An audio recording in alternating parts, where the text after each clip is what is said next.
Back, everybody. Today you will be learning about first aid during the Civil War, the hardships of war, and the battles of Vicksburg and Gettysburg. All right, let's get started. The Civil War wasn't just fought with bullets and cannons. It was a battle for survival in every sense. As the war dragged on, both sides became desperate for soldiers. The South even started drafting boys as young as 17 and men as old as 50. New weapons made the battlefield even more terrifying. Cone-shaped bullets called mini balls made rifles twice as accurate. Cannons launched exploding shells that could wipe out entire groups of soldiers in one blast. The result? Deadly battles where one-fourth or more of the soldiers were killed or wounded. Even if a soldier survived getting shot, he faced a whole new nightmare. It was called battlefield medicine. Doctors didn't understand germs yet, so even a small cut could become infected and deadly. If a soldier's arm or leg was seriously injured, the only solution was amputation, often done without proper painkillers or clean tools.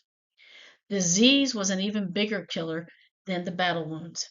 Pneumonia, malaria, and other sicknesses swept through army camps where sanitation was practically non-existent. Prisoners of war had it even worse. At Andersonville, which was a Confederate prison camp in Georgia, thousands of Union prisoners died from disease and starvation. With such terrible conditions, many soldiers gave up and deserted. For every 9 Confederate soldiers, 1 ran away.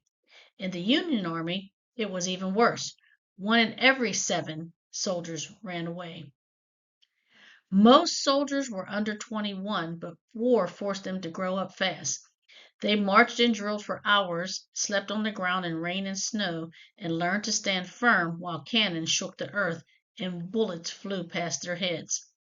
As the war dragged on, public support started fading. The North first tried to attract soldiers by offering attract soldiers by offering money to those who enlisted. But some men took advantage of this. They would sign up, collect the money, and then desert. Soon there weren't enough volunteers. So in 1863, Congress passed a draft law. Men between 20 and 45 had to serve in the Army if called. However, rich men could pay $300 to avoid the draft or hire someone to take their place. This made a lot of people angry, calling the war a rich man's war and a poor man's fight. Tensions boiled over in New York City, where in July 1863, riots broke out. White workers, especially poor immigrants, feared that ending slavery would mean competing with newly freed African Americans for jobs. The riot lasted 4 days. Rioters attacked free black citizens and even those who had paid to avoid the draft. At least 74 people were killed.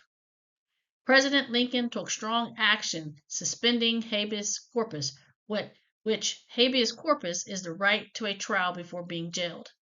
He argued that during a rebellion, the government had to take extreme measures to keep order. Nearly 14,000 people were arrested, though most were never charged with a crime. Surprisingly, war actually boosted the North's economy. With many farmers off fighting, new machines like mechanical reapers were needed to plant and harvest crops. The demand for war supplies, like guns, shoes, and uniforms, led to booming industries. However, not everyone was honest. Some manufacturers took advantage of the situation, charging ridiculously high prices for goods the Army desperately needed. Vicksburg, Mississippi was a major stronghold for the Confederacy, sitting high on a bluff overlooking the Mississippi River. Because of its location, it was nearly impossible to attack head-on, making it one of the most important strategic points in the South. Whoever controlled Vicksburg controlled the Mississippi River, which was a vital supply route. In early 1863, Union General Ulysses S. Grant made several attempts to take Vicksburg, but the Confederate forces held strong. Realizing a direct attack wasn't working, Grant came up with a bold new strategy. Instead of attacking Vicksburg head-on, He marched his troops inland and launched a surprise attack on Jackson, Mississippi, the state's capital. After capturing Jackson, Grant turned his army west and advanced on Vicksburg from the rear, cutting off Confederate supply lines.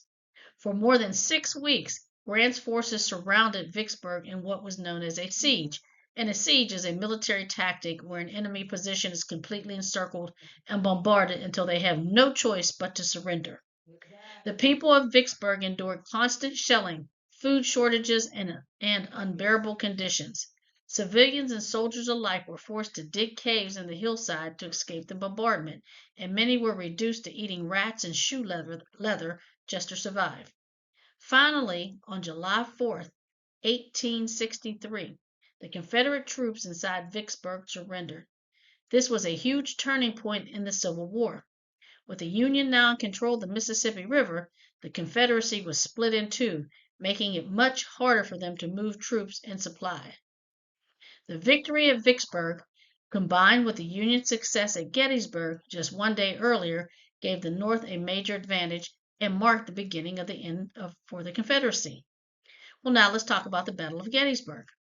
While battles raged across different parts of the country, Confederate General Robert E. Lee was making bold moves in the East. Fresh off a major win at Chancellorsville, he decided to take the fight into Union territory, marching his army into Pennsylvania. His goal?